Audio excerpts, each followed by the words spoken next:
Hi viewers. இப்போ வந்து நம்ம குரூப் 4 சிலபஸில் இலக்கியம் ஃபஸ்ட்டு பார்க்க போகிறோம். இலக்கியமில் நன்னூல் பாயிரம் தான் ஃபஸ்ட்டு நம்ம பார்க்க போகிறோம். இது வந்து 11th நியூ புக்கில் இயல் 1ல் இருக்குது. செய்யுளில் பார்த்தீங்கன்னா நுழையும் முன் அப்படின்னு சொல்லிட்டு கொடுத்துருப்பாங்க. அதை ஃபஸ்ட்டு பார்த்துக்குவோம். ஏன்னா அதுலேருந்து ஒரு சின்ன சின்ன இம்பார்ட்டன்ட் பாயிண்ட்ஸ்லாம் வரும். ஸோ அதுவும் நம்மளுக்கு தேவையாக இருக்கும். அதனால் அது எப்போதுமே அது ஒரு ரீட் மட்டும் ஜஸ்ட் விட்டுருங்க. இது மட்டும் இல்லாமல் நான் எடுத்த நோட்ஸையும் வச்சு நான் உங்களுக்கு எப்படி ஹிண்ட்ஸ் எடுக்கலாம், என்ன மாதிரி படிக்கலாம்னு சொல்லிட்டு நான் எப்படி படிக்கிறேனோ அதை நான் உங்களுக்கு ஷேர் பண்ணுறேன். ஓகேவா? ஃபஸ்ட்டு பார்க்கலாம் வாங்க. நூலை புரிந்து கொள்ளவும் அதன் சிறப்பை உணர்ந்து விருப்பத்துடன் கற்கவும் பாயிரம் உதவுகிறது. தமிழின் முதல் இலக்கண நூலான தொல்காப்பியத்தில் இத்தகைய அமைப்பினை காணலாம். தொல்காப்பியத்தையும் அதன் உரைகளையும் பின்பற்றி எழுதப்பட்ட நூலான நன்னூலில் பொதுப்பாயிரம் சிறப்பு பாயிரம் குறித்து விளக்கப்பட்டுள்ளது. அவற்றுள் 7 நூற்பாக்களை நம் பாடப்பகுதியில் பார்ப்போம். இது வந்து தொல்காப்பியத்தையும் அதோட உரைகளையும் பேஸ் பண்ணி தான் நன்னூல் வந்து எழுதப்பட்டிருக்குன்னு சொல்கிறாங்க. நன்னூலில் வந்து பொதுப்பாயிரம் சிறப்பு பாயிரம்னு சொல்லிட்டு 2 பாயிரம் இருக்குது. அதை பற்றி தான் இதில் சொல்லியிருக்காங்க. இதில் மொத்தம் ஒரு 7 நூற்பாக்கள் மட்டும் இதில் கொடுத்துருப்பாங்க நம்மளுக்கு செயல் பகுதியாக. இந்த தலைப்பு பார்த்திங்கன்னா பாயிரம் இல்லது பனுவல் அன்றே. பாயிரம்னா என்னென்னு ஃபஸ்ட்டு பார்த்துக்கலாம். ஓகேவா? இதில் பாருங்கள், அந்த நுழையும் முன்னில் ஒரு முக்கியமான லைன்ஸ் மட்டும் நான் எடுத்திருக்கேன் பாருங்கள். தொல்காப்பியத்தையும் அதன் உரைகளையும் பின்பற்றி எழுதப்பட்ட நூலான நன்னூலில் பொதுப்பாயிரம் சிறப்பாயிரம் குறித்து விளக்கப்பட்டுள்ளது. இன்னொன்று பார்த்திங்கன்னா நூலை புரிந்து கொள்ளவும் அதன் சிறப்பை உணர்ந்து விருப்பத்துடன் கற்கவும் பாயிரம் உதவுகிறது. இந்த 2 பாயிண்ட்ஸையும் நோட் பண்ணிக்கோங்க. அடுத்து தலைப்பு போட்டிருக்கேன் பாருங்கள், பாயிரம் இல்லது பனுவல் அன்றே. இதுதான் செயலோட தலைப்பாக வச்சுருக்காங்க. இதோட ஆசிரியர் பவணந்தி முனிவர். ஃபஸ்ட்டு பாயிரம்னா என்னென்னா நூலை உருவாக்கும் ஆசிரியரின் சிறப்பு, அப்புறம் வந்து நூல் வழங்கும் கருத்து வளம், இது 2ஐயும் தொகுத்து நூல் முகப்பில் வைக்கும் முறை பற்றி பேசுவது தான் பாயிரம். நூலை உருவாக்குற ஆசிரியரோட சிறப்பு பற்றியும் நூல் வழங்கும் கருத்து வளம், இது 2ஐயுமே தொகுத்து நூல் முகப்பில் வைக்கும் முறை பற்றி பேசுவது தான் பாயிரம். இதை ஃபஸ்ட்டு புரிஞ்சுக்கோங்க. முகவுரை, பதிகம், அணிந்துரை, நூன்முகம், புறவுரை, தந்துரை, புனைந்துரை, பாயிரம். பாயிரத்துக்கு உரிய 7 பெயர்கள் அதுதான் அதில் சொல்லியிருக்காங்க. முகவுரை, பதிகம், அணிந்துரை, புனைந்துரை, நூன்முகம் அப்படின்னு. ஃபஸ்ட்டு அந்த 7க்கும் உள்ள விளக்கத்தை பார்க்கலாம். முகவுரைனா நூலுக்கு முன் சொல்லப்படுவது. பதிகம்னா 5 பொதுவும் 11 சிறப்புமாகிய பல வகை பொருள்களையும் தொகுத்து சொல்வது. அணிந்துரை பற்றி நம்ம லாஸ்ட்டில் பார்க்கலாம். புனைந்துரைனா நூலின் பெருமை பற்றி பேசுவது. நூன்முகம்னா நூலுக்கு முகம் போல முற்பட்டிருப்பது. அடுத்து புறவுரை, தந்துரை. புறவுரைனா நூலில் சொல்லிய பொருள் அல்லாதவற்றை நூலில் புறத்திலே சொல்வது. தந்துரைனா நூலில் சொல்லிய பொருள் அல்லாதவற்றை தந்து சொல்வது. 2த்துக்கும் டிஃப்ரென்ஸ் பார்த்துக்கோங்க. புறவுரைனா புறத்திலே சொல்வது, தந்துரைனா தந்து சொல்வது. ஆனால் 2மே காமனாக இருக்கும். நூலில் சொல்லிய பொருள் அல்லாதவற்றை நூலில் புறத்திலே சொல்வது புறவுரை, நூலில் சொல்லிய பொருளை அல்லாதவற்றை தந்து சொல்வது தந்துரை. அது 2த்துக்கும் டிஃப்ரென்ஸ் கொஞ்சம் பார்த்துக்கோங்க. ஸோ ஃபஸ்ட் இதில் என்ன சொல்லியிருக்காங்கன்னா முகவுரை, பதிகம், அணிந்துரை, நூன்முகம், புறவுரை, தந்துரை, புனைந்துரை, பாயிரம். பாயிரத்துக்குரிய 7 பெயர்கள் முகவுரை, பதிகம், அணிந்துரை, புனைந்துரை, நூன்முகம், புறவுரை, தந்துரை. இதுதான் அந்த ஃபஸ்ட்டு நூற்பால சொல்லியிருப்பாங்க. பாயிரம் பொது சிறப்பு என 2 பாற்றே அப்படின்னா பாயிரம் வந்து பொது பாயிரம் சிறப்பு பாயிரம் அப்படின்னு 2 வகைப்படும் அப்படின்னு சொல்லியிருக்காங்க. அடுத்து நூலே நுவல்வோன் நுவலும் திறனே கொள்வோன் கோடல் கூற்றாம் 5ம் எல்லா நூற்கும் இவை பொதுப்பாயிரம். 3rd ஒன்றில் பொதுப்பாயிரம் கூறுவது நூலின் இயல்பு, ஆசிரியர் இயல்பு, கற்பிக்கும் முறை, மாணவர் இயல்பு, கற்கும் முறை.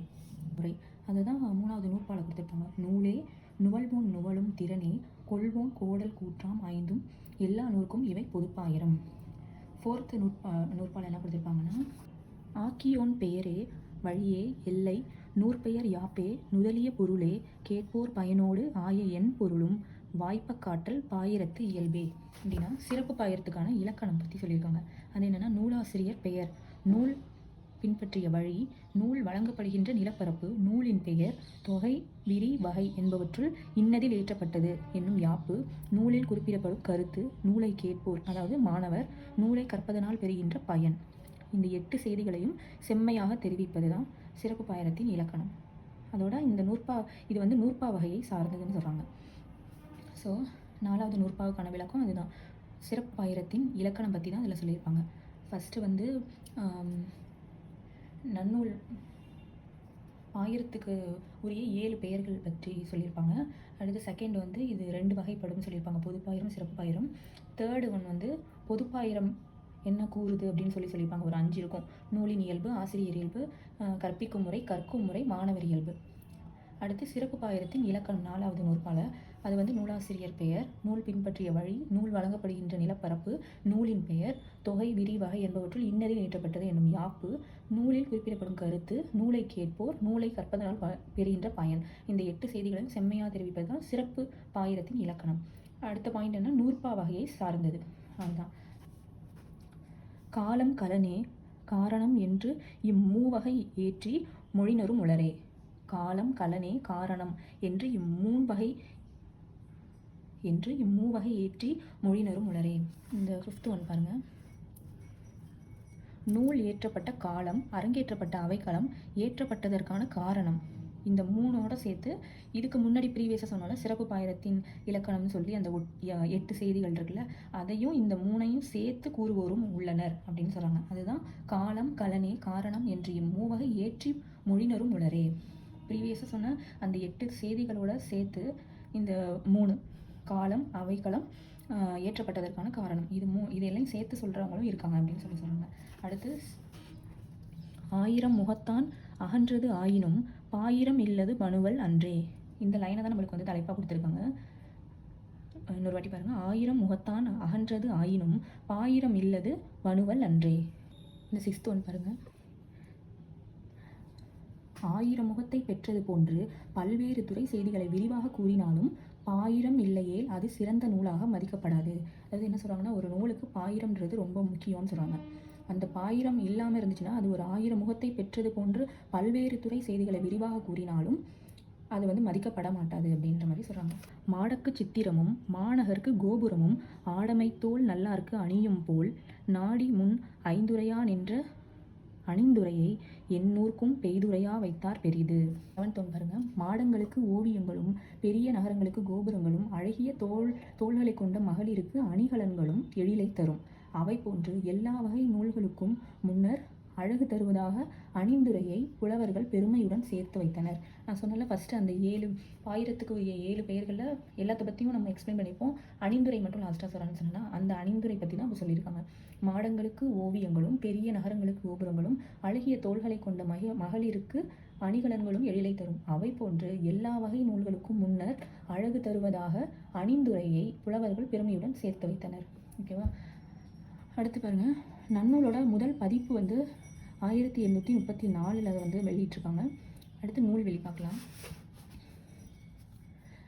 இது வந்து தொல்காப்பியத்தை முதல் நூலாக கொண்ட வழிநூல். நோட் பண்ணிக்கோங்க. தொல்காப்பியத்தை முதல் நூலாக கொண்ட வழிநூல் வந்து நன்னூல். அது மாதிரி கிபி 13 பவணந்தி முனிவரால் எழுதப்பட்ட தமிழ் இலக்கண நூல். கிபி 13ஆம் நூற்றாண்டில் பவணந்தி முனிவரால் எழுதப்பட்ட தமிழ் இலக்கண நூல். இதில் வந்து 2 அதிகாரங்கள் இருக்குது. எழுத்து, சொல் அப்படின்னு 2 இருக்குது. 2த்துலேயும் 5 பகுதிகள் இருக்கும். எழுத்தில் வந்து எழுத்தியல், பதவியல், உயிரீற்று புணரியல், மெய்யீற்று புணரியல், உருபு புணரியல் அப்படின்னு 5 பகுதிகளும், சொல்லில் பெயரியல், வினையியல், பொதுவியல், இடையியல், உரியியல் அப்படின்னு 5 பகுதிகளும் இருக்குது. நெக்ஸ்ட்டு சீயகங்கன் என்ற சிற்றரசர் கேட்டுக்கொண்டதால் பவணந்தி முனிவர் நன்னூலை ஏற்றினார். இதை நல்லா ஞாபகம் வச்சுக்கோங்க. அந்த சிற்றரசரோட பேர் என்னன்னா சீயகங்கன். சீயகங்கன்ற சிற்றரசர் கேட்டுக்கொண்டதால் பவணந்தி முனிவர் நன்னூலை ஏற்றினார்.